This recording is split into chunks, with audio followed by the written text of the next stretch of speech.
Hello guys, good morning. Reaction video lang tayo kung magkano nga ba yung kinita ng video natin na nag 18 million views. Eto siya.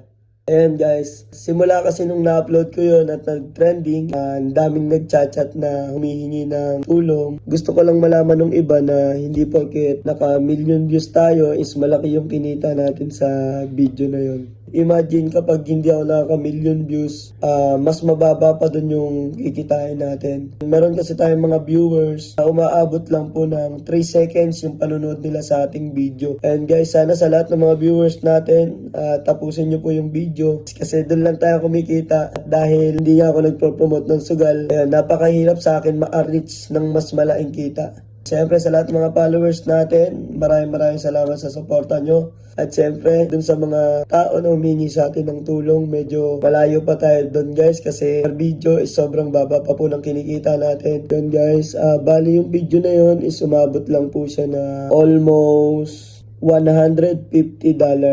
Kung i-convert mo siya, umabot siya ng 8,000 or 9,000 pesos sa isang video. Maraming salamat po sa inyong lahat. Darating ang araw mas makakatulong pa tayo sa marami. Ingat po kayo. Good morning sa ating lahat.